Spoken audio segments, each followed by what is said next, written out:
You know, it was just an ordinary community. It had its beautiful sights. It had the famous fishing rivers known all over the world. Very quiet little town. People didn't lock their doors, and most kids went outside to play. But in October 1989, this peaceful, child-friendly community was engulfed by fear. There is no trick-or-treating in Newcastle tonight because this Halloween is like no other. A masked killer had forced the residents off the streets. You can't go out at night by yourself. And like, I never used to be scared to be home by myself, and now I'm scared. The nighttime prowler had invaded people's homes and brutally ended the lives of 3 local women. At night, people wanted to protect their family. Gun sales went way up. Despite a huge manhunt, the killer had evaded capture for over 6 months. The mood and the atmosphere was something that I've never seen before. He had the whole Miramichi area in total fear.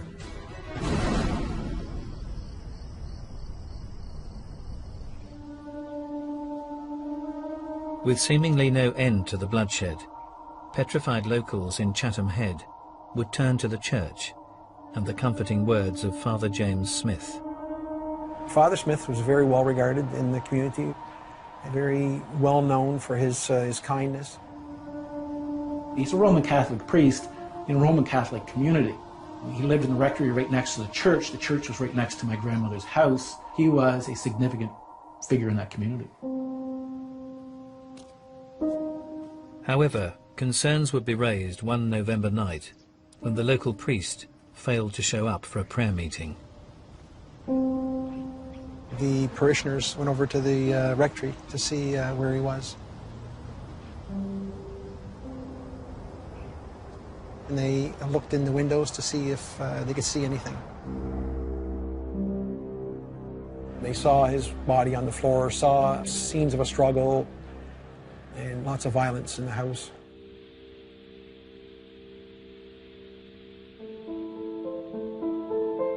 Officer Mason Johnson would be called to the scene. As he entered the rectory, the full extent of the attack was plain to see.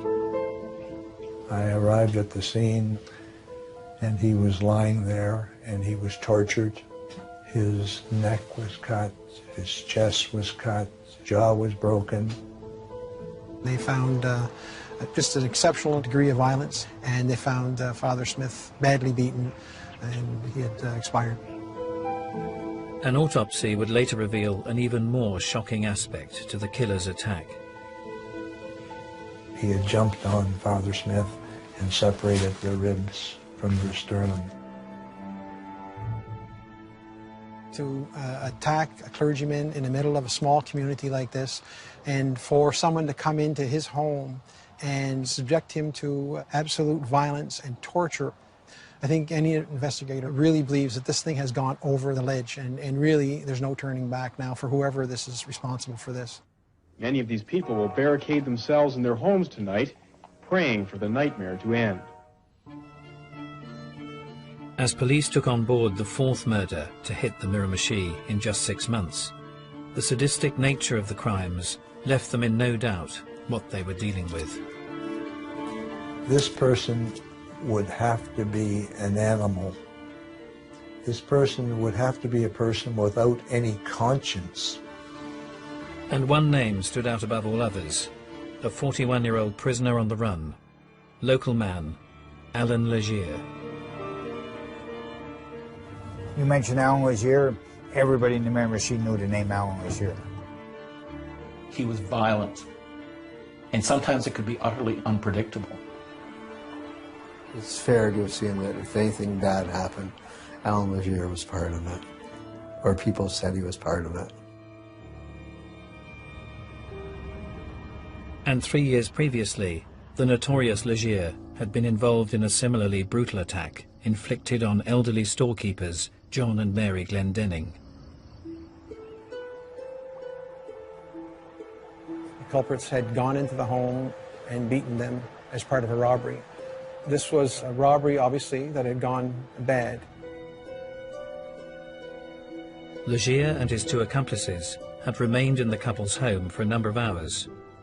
Tragically, the brutal onslaught led to the death of John Glendenning, whilst his wife was left with horrific injuries. If you could have seen her face and the beating that she took, I've never seen a woman display as much courage.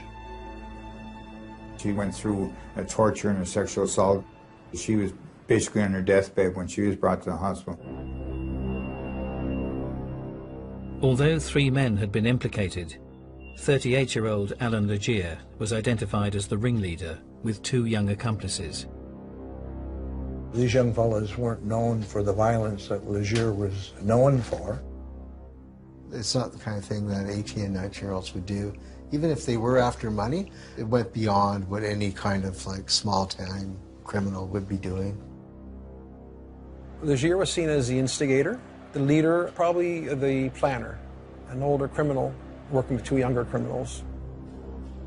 Allan Legere was sentenced to life in prison. Once inside, he appeared to be willing to conform. Very quickly, Allan Legere became a model prisoner once he got inside prison. No muss, no fuss, no trouble. But despite his placid demeanour, Allan Legere was not intending to spend the rest of his days behind bars. He observed the place, but most of all what he did was build a rapport with the guards. He was seeding the ground. He was looking for an opportunity where he could try to make a dash for it. In May 1989, Legere put his master plan into action. He took urine and he lay down and he put the urine in his left ear, and his ear would get infected. So he eventually had to see a specialist. Now, to see a specialist, he knows he has to leave the institution.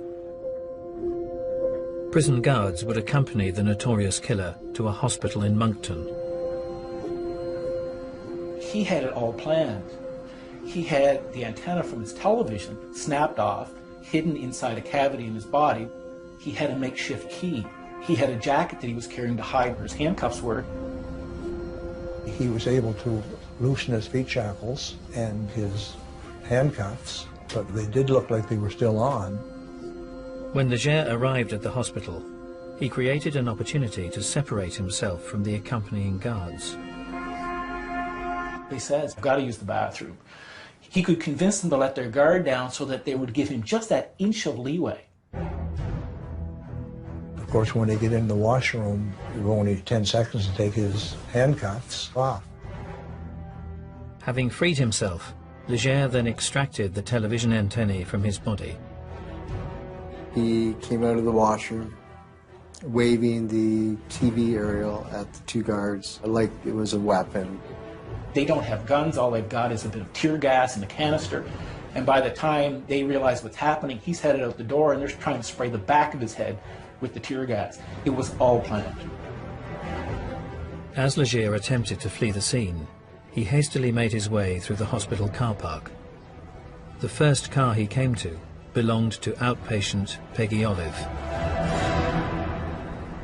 Well, it all happened so quickly because he just opened the door and pushed me over. He said he was being held for murder, and the fact that he was holding something to my throat, and I thought, this is the end of my life. And everything sort of flashed through my mind. Despite the situation, he doesn't seem to be running on adrenaline. He's running at a very calm pace. That's not what a normal person would be able to do. With Legere at the wheel, Peggy would see more than one side to the convicted killer during her terrifying ordeal. He'd be a bad guy, like threatening, and then he'd try to be the nice guy. So his personalities were changing constantly. I felt he was capable of anything. Despite her concerns, the carjacking would end without bloodshed. When he did let me go, he said, oh, and I won't harm your car either. There was a feeling, he just exuded evil. It was this terrifying feeling you had. Even now I can recall how I felt. He gets her out of the vehicle, he takes the vehicle, he drives to a section of Moncton that he knows, he dumps the vehicle. Despite a heightened state of alert, the fugitive would vanish into thin air. As the manhunt continued, many, including Miramichi police officer Bob Bruce, were convinced he would not return to his homeland. We felt that he was so well known in this area that it would be almost like, why come back to someplace where I'm going to be arrested right away? The assumption was, what do small town hoods do when they escape from prison? They disappear. Little did we know that wasn't what was going to happen.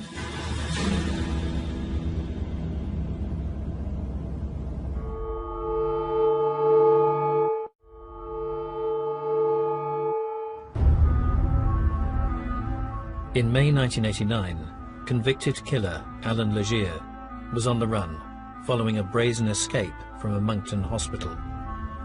Although his whereabouts were unknown, his homeland of the Miramichi had been subjected to a campaign of murder, fueling rumours that the fugitive may have returned to the area.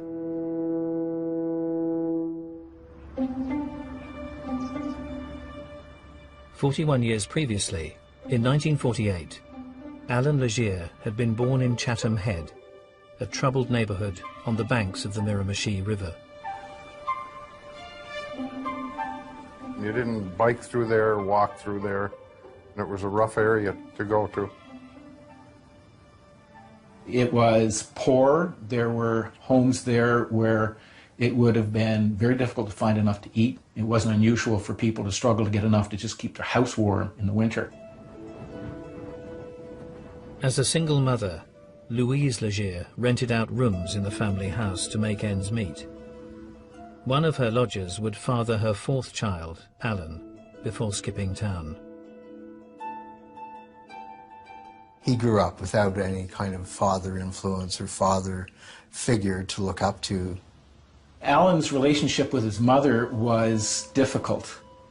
She was someone who wasn't terribly selective with her partners, and she would bring them into the home. And the walls probably weren't terribly well insulated. You'd be fully aware of the fact that she'd brought somebody into the house.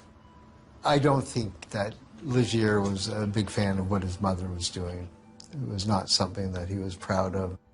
Adolescent boys need to see their mothers as asexual. It is very, very difficult for an adolescent boy to see their mother having sex, even with their father. But when an adolescent boy sees his mother in a very sexual way, it's enormously destabilizing in their psychosexual development. As Allan Legere progressed through his early childhood, signs of inappropriate behaviour would start to surface. He had to share a bedroom with his sister. And one of his, I think, strongest influences in his early life was watching his sister dress and undress. He had these sexual urges from an early age and used to watch her undress.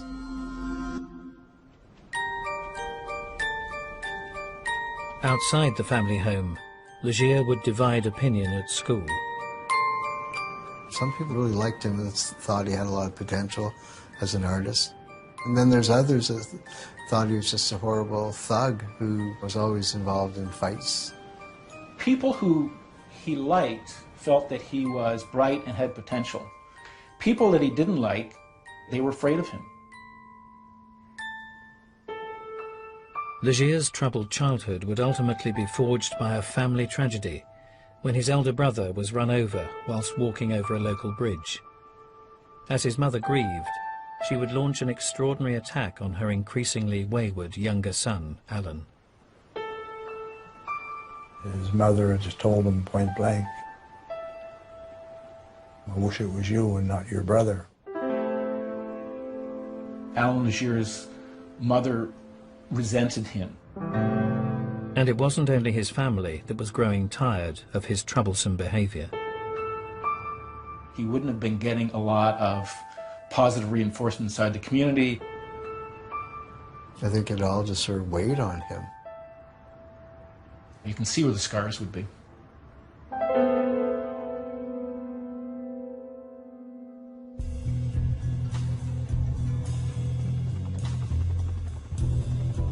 32 years later, in 1989, Allan Legere was a convicted killer on the run, having escaped custody during a hospital visit in Moncton. As he continued to evade capture, fears were growing that the fugitive may return home to the Miramichi, intent on revenge. Many community people thought that Legere had a need to get back and pay people back for his conviction, feeling that he wasn't treated properly. And they said, we want you to get your family and put them somewhere. But they wouldn't leave home. They said, no, you're staying here, we're staying. Despite concerns, 3 weeks would pass without incident. But then Officer Mole was called to a house fire in the community of Chatham. So in 1989, this vacant lot, on the left-hand side, there would be a small grocery store, and on the second floor would have been Annie Flam's residence. Annie had run the local store for a number of years. Annie Flam was well known in the community. Sort of local kids would go there and buy candy at the store. She was sort of everybody's grandmother. The popular 75-year-old was known to be close to her sister-in-law, Nina, who lived in the adjoining house. Annie Flam and Nina were just pillars of the community. Everybody loved them. The house fire was devastating, but despite the ferocity of the flames, Nina Flam had managed to survive. The entire house had been destroyed by fire, and it was really a miracle that Nina herself had escaped the fire. However, the majority of her body, she was covered in 2nd and 3rd degree burns. Despite her injuries, Nina was able to reveal to police that the fire was not accidental. They knew from talking briefly with Nina Flam that they had a very serious assault that had taken place. A masked intruder had initially demanded money, but had then subjected the elderly women to a prolonged attack before setting the building ablaze. Nina Flam, he had tied her to the bed, strangled her. She had feigned death. So he left her for dead, and she was able to get her restraints off her feet. Her bed was totally engulfed at that point, and the room was in flames. As investigators headed to the burnt-out first floor, they feared the worst for Nina's sister-in-law, Annie Flam. Her remains were found in her bed with the covers tucked in. Didn't look as if she had gotten into bed voluntarily, rolled over, you know, like normally it would do, you go to bed. She had been tucked in by someone. She had been brutally assaulted before the fire. The subsequent autopsy revealed that she had been beaten, her jaw was broken. The 75-year-old had also been sexually assaulted before her death. She had expired on her own vomit because of the trauma of the injury. She did not die from smoke inhalation, it was actually the assault. For no rhyme or reason, we could figure out why anybody would go in. We could figure out maybe in to rob them, but not to commit the violence against them that it was so apparent. He's targeting elderly victims because they're weak and they have very little ability to resist. That shows just how weak and inadequate he feels internally. The profile of the elderly victims and signs of theft at the scene bore the hallmarks of the Glendenning murder, committed by Allan Legere 3 years previously. We knew that he had escaped, but we had no evidence to say that he had actually come back to our area. However, investigators would be forced to re-evaluate when victim Nina Flam recalled a particular detail from her terrifying ordeal. Her attacker had worn a chain around his midriff. A belly chain or a waist chain is it's consistent with a prisoner. In the back of, I think, all of our minds, Legere was the prime suspect. But without a single sighting, authorities had little to go on. As they desperately searched for leads, they were unaware that the bloodshed in the Miramichi had only just begun.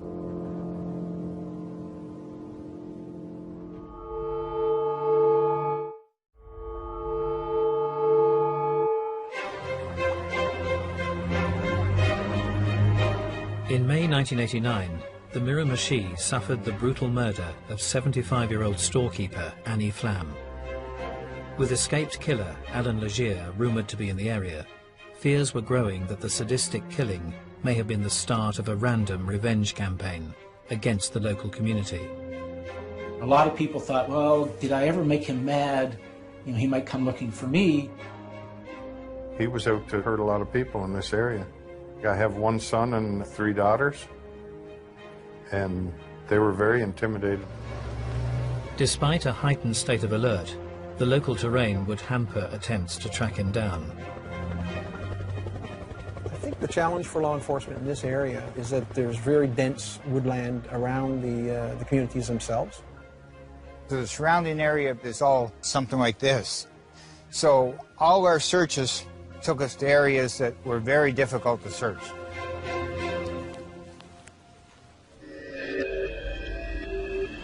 Although there were still no sightings of Legere, many believed the convicted killer was stalking the neighbourhood under the cover of darkness. Part of the community sense of what Legere was that he was almost like the boogeyman. People had to be careful what they said because they never knew if he was listening or not. I could just feel Legere behind every bush. There's Legere, or just looking into the forest, you think, is he there somewhere watching like a specter, ghost? He's out there in the woods. It was along that time frame when we were also starting to get some prowler complaints. And one disturbed break-in offered up evidence that would be hard to ignore. Gentleman came home, saw someone running through his backyard. He chased him. However, he was able to escape. The next day, the owner of the home went out and found a pair of eyeglasses. We recovered them. They were prescription glasses, and they matched up to the same prescription glasses that Legere had been issued in prison.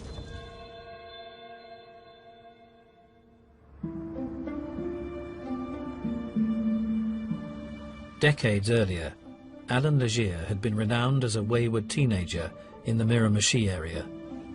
But despite his rebellious image, Legere felt his diminutive stature was holding him back. He was small and he was skinny, and in a neighborhood like that one, if you were a bit lippy and talked too much, somebody would give you a slap upside the head. There was only one way to avoid that, which was to be big enough that they didn't dare do that to you. Bodybuilding would fast become one of Allan Legere's lifetime passions. He went to the gym pretty well every day. He was very muscular in his upper body, and he would walk around with a t-shirt on or a little undershirt or no shirt. He had the particular way of walking, chest out, had that bodybuilder walk, and he made sure people knew who he was. He wants to demonstrate to others how powerful he is, but he also wants to demonstrate to himself that he's not the weak, inadequate, inferior person that he really knows internally that he is. Behind the scenes, Legere also took great pleasure in his own brand of petty crime. He prided himself of being able to go into a house or a trailer with the people at home and steal what he wanted. There were stories of people waking up and he was standing over them in the bed, basically just looking at them. Those who didn't wake would soon find out Allan Legere had paid them a visit. He'd always leave something behind to let the homeowner know that he had been there. He'd take out clothing and leave on the bed on top of the people that were sleeping. He even cut the underwear off a female minister. He was quite proud of being able to do things like that. He enjoyed feeling control and power because he didn't have much else. He didn't have the breaks in life that the Richies, as he used to call them, had. Although Legere would live away from the area in Moncton, the focus of his crimes would remain on the Miramichi. As his break-ins escalated, police would find him hard to pin down as he went to extreme measures to cover his tracks. He would take a hard-covered book, put it in the living room on the carpet, reach underneath and light the pages on fire. So that would work as a downdraft, like almost like a stove. And he could take an hour and a half to drive from here to Moncton before the fire department got a call that the house was burning. And if they checked him in Moncton, 2 hours later, they're saying, but he's here. 7 years later, Allan Legere was a convicted killer on the run. Although he hadn't been cited, police suspected Legere had returned home on a revenge campaign and was potentially involved in the Chatham murder of 75-year-old Annie Flam. People did not want to talk about Allan Legere. They were scared if they said something to me that they were going to get targeted. They did not want their name to appear in print, ever. You could have a sighting of a prowler 2 nights back to back, and then there'd be a time frame of 2 weeks that there'd be absolutely nothing. And it was almost like a game for him. He became a master at eluding us. For over 6 months, the Miramichi would suffer just minor crimes. But that would all change on the night of the 13th of October 1989 in the community of Newcastle.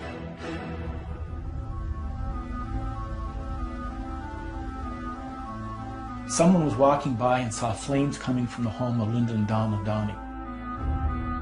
Linda, 41, and Donna, 45, were both popular members of their close-knit community. The Donnie sisters were an unmarried pair of sisters that lived in the former town of Newcastle. Having investigated the arson attack and brutal murder carried out at the Flam residence, Officer Mole would try to remain objective as he approached the scene. They notified us that they had had a fire, that there had been casualties. You didn't want to jump straight to the fact that this is another homicide case tied to the one in Chatham. However, when the investigator entered the building, the horrific scene that lay before him left little doubt that the twisted killer had struck again. I went inside. Just the degree of violence throughout the house was just incredible. And they find one body, and then they find another body, and then they look around and they see, there's blood everywhere. The fire, police say, was deliberately set to hide evidence of a grisly double murder. The attacker had gone into the house, had brutally beaten both of those girls, had sexually assaulted them, badly, badly beaten, broken bones. The cause of death was strangulation and blunt trauma caused by severe blows to the head. I saw both Donnie's sisters' photographs. Wow, scary that somebody could do that to someone. This is the man everyone is afraid of finding on the doorstep. You just wonder, how could somebody be so aggressive and brutal to other people, way beyond what is necessary to kill the person? He wants to destroy things. He wants to destroy people. If someone had a house or an attachment to the house, destroy it.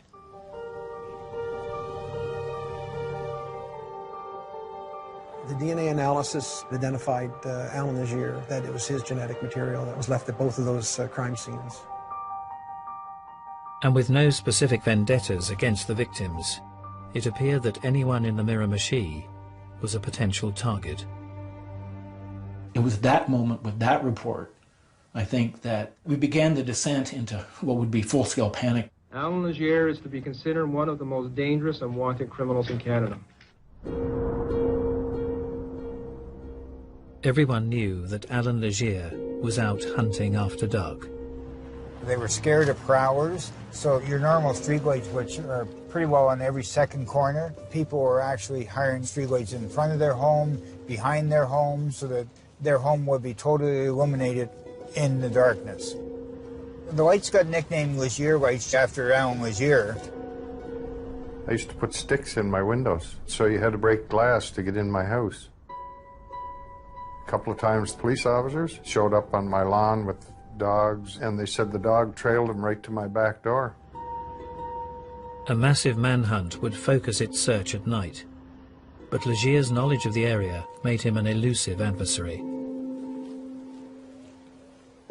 These wooded areas were sort of like Allan Legere's playground. He was very familiar with them. This is the areas where he grew up in. We would come to a fence like this where we would have to climb over it. He always seemed to know where the holes were in the fence line so he could go through it. On a rare occasion, when Officer Bruce came close to capturing the fugitive, he discovered they were dealing with an armed assailant. It was one of the darkest nights I can ever remember working. It was pitch black, and we were actually at a run down these tracks. We must have got fairly close because we heard a gunshot and at the same time saw a muzzle flash. And we immediately dove off this track bed into the ditches on both sides to avoid being shot at.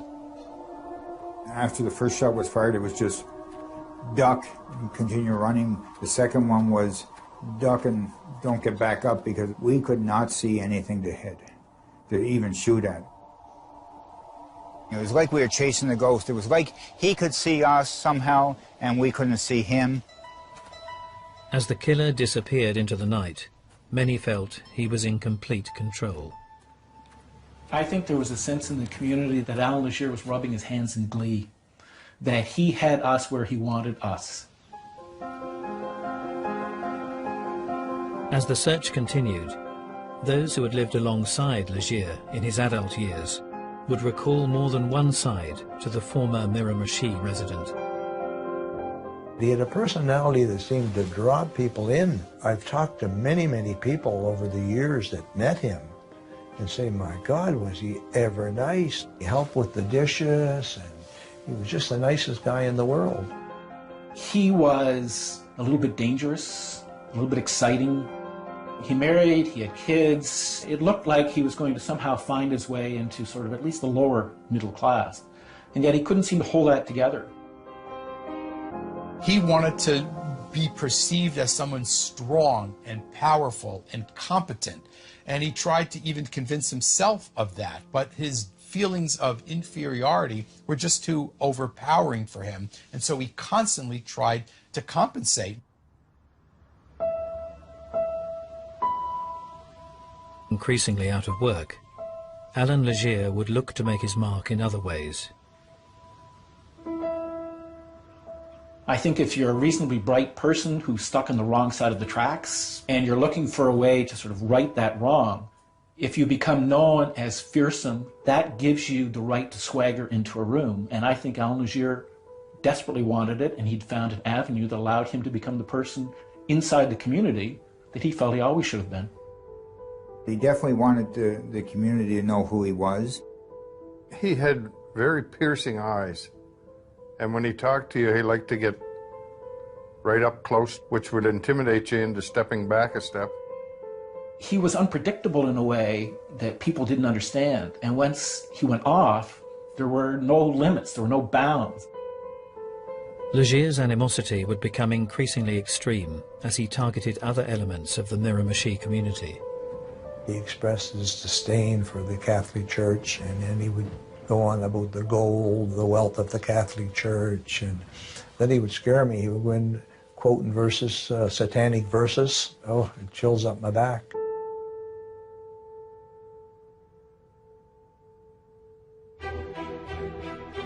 Three years later, in December 1989, Father James Smith would become the fourth victim of a sadistic killing spree. Having linked Legere to 3 of the murders, police were convinced the fugitive had perpetrated the latest crime. We were sure at this particular point that when the priest was killed, there was no doubt that Allan Legere was responsible. It just seemed like this was the ultimate crime to really punish the community for whatever reason. After the killing of Father Smith, there was a recognition that we were the hunting ground, that he was hunting us. And as before, Allan Legere had disappeared without trace and was free to kill again.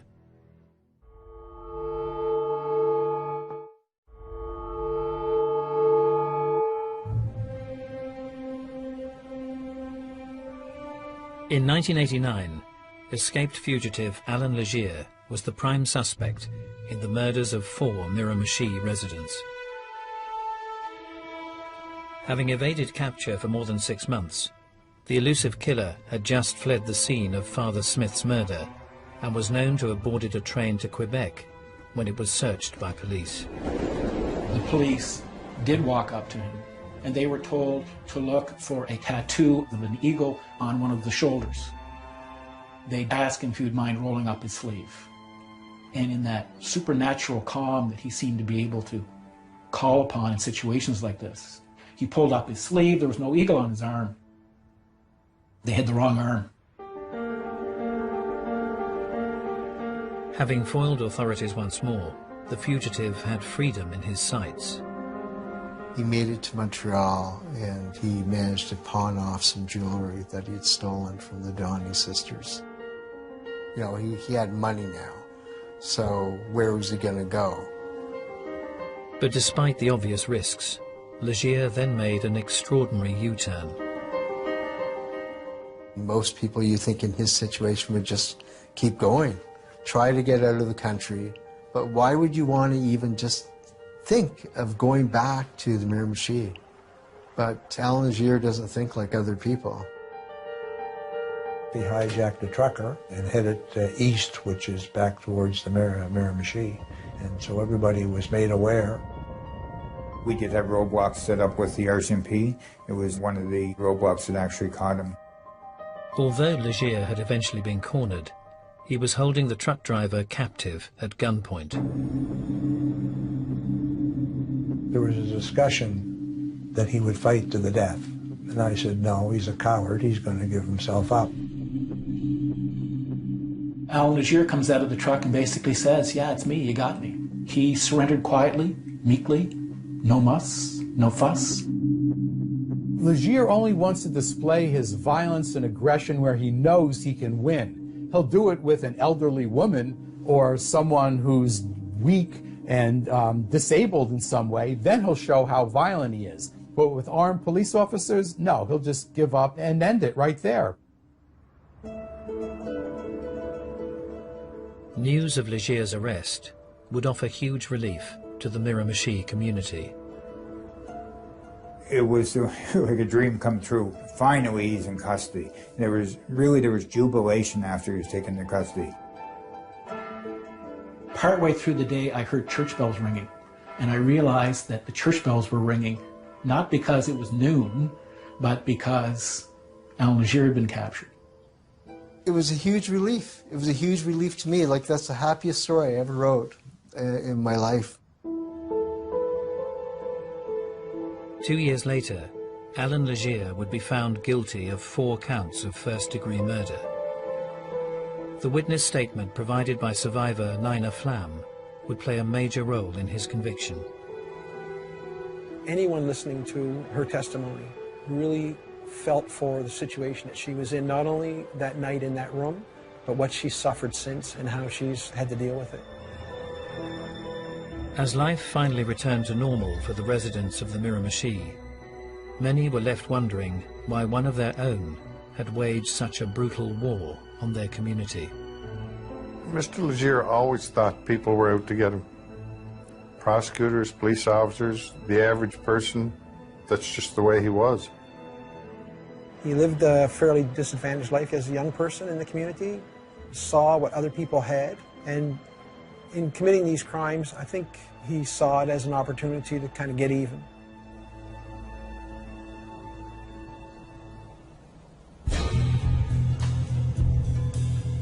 But was it just Allan Legere's challenged upbringing that sparked his murderous campaign? Or was he born to kill?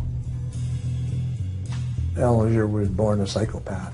I think it's a mental disorder he was born with, and he doesn't have any conscience.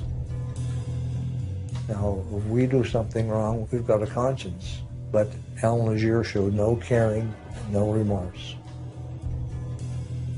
I wouldn't say he was necessarily a born killer, but he certainly had these predispositions, and they emerged. And he just felt so weak inside that he just was living his whole life to compensate for it and to let people think that he was something other than what he really is. Lots of people grow up with hard knocks in their lives, and people go through horrible things when they're young, but they don't go out and kill people. So he had to have it in him from birth to kill, because how else would you explain it?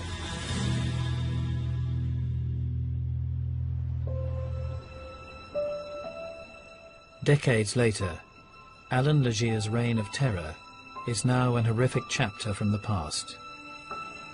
But the community of the Miramichi is yet to erase this brutal killer from its memory.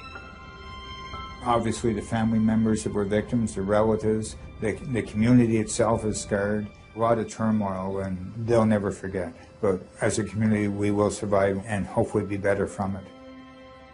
Allan Legere makes news every time his name is mentioned. He still frightens people. It's raw. They are convinced, decades after he did it the first time, that if he gets out, he would do it again. And those who knew him well are convinced that the convicted killer has only one thing on his mind. He called me from the pen. He wanted to speak to me. He wanted his television back. So I said, has that television been searched the way it should have been? Well, we think so. I said, well, you better search it again, because there's a reason he wants his TV back. So they looked into the TV again, and they found a couple more handcuff keys. He started then planning his next escape. I'm sure he's thinking about it right now. I'm sure he doesn't pass a minute of his day